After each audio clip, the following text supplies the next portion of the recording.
अस्सलाम वालेकुम दोस्तों। ये दुनिया की सबसे पहली खून की दास्तान है जो हजरत आदम अलैहिस्सलाम के दो बेटों काबिल और हाबिल के दरमियान पेश आई। ये औरत की मोहब्बत, जलन और नफसियाती ख्वाहिशात भी शामिल थी। इस्लामी रवायत के मुताबिक ये खानदानी झगड़े से शुरू हुआ और आखिरकार कत्ल तक जा पहुंचा।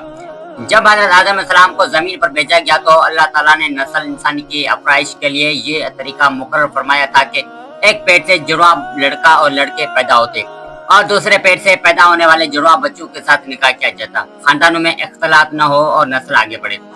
काबिल और हाबिल भी हजरत आदम अलैहिस्सलाम के दो बेटे थे। रवायत के मुताबिक काबिल के साथ पैदा होने वाली बहन का नाम अकीलमा था और वो खूबसूरत थी, जबकि हाबिल के साथ पैदा होने वाली बहन का नाम रबूदा था जो निस्बतन कम खूबसूरत थी। अल्लाह ताला के कानून के मुताबिक काबिल की शादी हाबिल की बहन से और हाबिल की शादी काबिल की बहन अकीलमा से होनी थी। हाबिल ने खुशी से बात कबूल की, लेकिन काबिल ने इनकार कर दिया। वो कहने लगा, मैं अपने जुड़वा बहन अकीलमा से शादी करने का हकदार हूँ क्योंकि वो मेरे साथ पैदा हुई है और वो खूबसूरत भी है। यही वो बात है जिससे फसाद का आगाज हुआ। हजरत आदम अलैहिस्सलाम ने अल्लाह ताला से दुआ की और अल्लाह ताला ने ये मसला हल करने के लिए दोनों भाइयों को हुक्म दिया कि वो राह खुदा में कुर्बानी पेश करें। जिसकी कुर्बानी अल्लाह ताला कबूल करेगा उसका हक दुरुस्त तस्लीम किया जाएगा। काबिल ने अपनी खेती से बेहतरीन किस्म की फसल अल्लाह की राह में दी, जबकि हाबिल ने अपनी सबसे खूबसूरत और मोटी बकरी अल्लाह की राह में कुर्बान की। अल्लाह ताला ने हाबिल की कुर्बानी को कबूल कर लिया। अलामती तौर पर आसमान से आग आई और उसे जलाकर ले गई। काबिल की कुर्बानी जमीन पर ही रह गई। उस पर काबिल को सख्त गुस्सा आया और हसद और तकबर ने उसे अंधा कर दिया।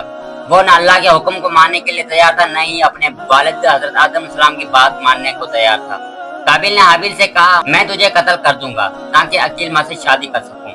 हाबिल ने जवाब दिया, अगर तू मुझे कत्ल करने के लिए हाथ बढ़ाएगा तो तुझे मैं कत्ल करने के लिए हाथ नहीं बढ़ाऊंगा। मैं अल्लाह ताला से डरता हूँ। मैं चाहता हूँ कि तेरा गुनाह और मेरा गुनाह दोनों तेरे ही सर पर आए और तू जहन्नम में जाए। यही जालिमों का सजा है। लेकिन काबिल के दिल में शैतान ने नफरत और हसद को मजीद भड़काया और वो कत्ल पर आमादा हो गया। रवायत में आता है कि एक दिन जब दोनों भाई जंगल में थे, काबिल ने मौका पाकर अपने भाई हाबिल को कत्ल कर दिया। कहा जाता है कि उसे यह भी मालूम न था कि इंसान को कैसे कत्ल किया जाता है। रवायत है कि शैतान आया और उसे बताया कि पत्थर मार कर कत्ल कर या गला दबा दे। जो दुनिया में पहला कत्ल वाक़ हुआ और ये कत्ल औरत, हसद और नफसानी ख्वाहिशात के बुनियाद पर हुआ। जब हाबिल का खून काबिल के हाथों लगा और उसकी लाश जमीन पर पड़ी रही तो काबिल हैरान व परेशान हो गया कि अब इस लाश का क्या करूं। अल्लाह ताला ने दो कौवे भेजे। एक कौवा दूसरे कौवे को जमीन खोदकर दफन करने लगा। ये देखकर काबिल ने कहा, अफसोस, मैं इस कौवे जैसा भी न हो सका, भाई की लाश छुपा देता। फिर उसने जमीन खोदकर अपने भाई की लाश को दफन किया। यूं दुनिया में दफनाने का तरीका भी सबसे पहले इंसान ने एक कौवे से सीखा। दुनिया का पहला कत्ल औरत की मोहब्बत, हसद और जिद की बुनियाद पर हुआ। ये इंसानियत के लिए अजीम सबक है कि जब दिल में हसद और नफ्स परसती जगह बना ले तो इंसान भाई का दुश्मन बन जाता है। अगर काबिल अल्लाह के हुक्म के आगे झुक जाता, अपनी ख्वाहिशात को दबाकर अल्लाह पर एतमाद करता तो न सिर्फ कत्ल से बच जाता बल्कि अल्लाह की रहमत भी पाता। अल्लाह ताला हमें काबिल की राह से बचाए और हाबिल जैसा सब्र और तकवा अता फरमाए। हमें हसद, कीना और नफसानी ख्वाहिशात की तबाही से महफूज रखे। आमीन। मिलते हैं एक नई वीडियो के साथ।